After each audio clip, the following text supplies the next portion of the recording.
Description of various monks. Once a Vedantic monk came here. He used to dance at the sight of a cloud. He would go into an ecstasy of joy over a rainstorm. He would get very angry if anyone went near him when he meditated. One day I came to him while he was meditating, and that made him very cross. He discriminated constantly. Brahman alone is real and the world is illusory. Since the appearance of diversity is due to Maya, he walked about with a prism from a chandelier in his hand. One sees different colors through the prism. In reality, there is no such thing as color. Likewise, nothing exists in reality except Brahman. But there is an appearance of the manifold because of Maya. Egoism. He would not look at an object more than once, lest he should be deluded by Maya and attachment. He would discriminate, while taking his bath, at the sight of birds flying in the sky. He knew grammar. He stayed here for 3 days. One day he heard the sound of a flute near the embankment and said that a man who had realized Brahman would go into samadhi at such a sound. While talking about the monk, the master showed his devotees the manners and movements of a Paramahamsa. The gait of a child, face beaming with laughter, eyes swimming in joy, and body completely naked. Then he again took his seat on the small couch and poured out his soul-enthralling words. Master, 2M. I learnt Vedanta from Nangta. Brahman alone is real. The world is illusory. The magician performs his magic. He produces a mango tree which even bears mangoes. But this is all sleight of hand. The magician alone is real. It seems that the whole of life is a long sleep. This much I understand, that we are not seeing things rightly.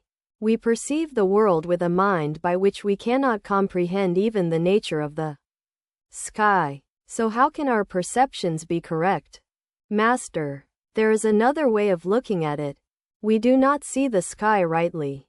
It looks as if the sky were touching the ground at the horizon. How can a man see correctly? His mind is delirious, like the mind of a typhoid patient.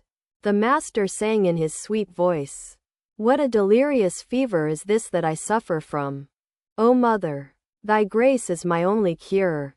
Continuing, the master said, truly it is a state of themselves. No one knows what they quarrel about. You, how much shouting, how much abuse, delirium. Just see how worldly men quarrel among how they quarrel. May such and such a thing befall, I said to Kishori. The box is empty. There is nothing inside, but 2 men pull at it from either side, thinking the box contains money. Well, the body alone is the cause of all this mischief, isn't it? The Jay and Anis see all this and say to themselves, what a relief one feels when this pillowcase of the body drops off. The master and M. went toward the Kali temple.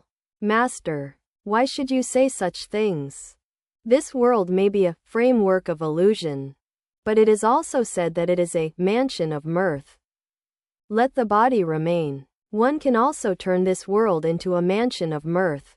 But where is unbroken bliss in this world? Master, yes. Where is it?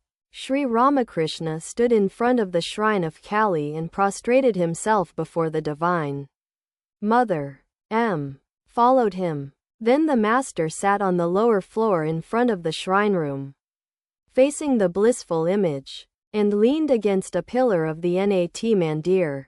He wore a red bordered cloth, part of which was on his shoulder and back. M. sat by his side. Since there is no unbroken happiness in the world, why should one assume a body at all? I know that the body is meant only to reap the results of past action. But who knows what sort of action it is performing now? The unfortunate part is that we are being crushed. Master, if a pea falls into filth, it grows into a pea plant nonetheless. M. But still there are the 8 bonds. Quote,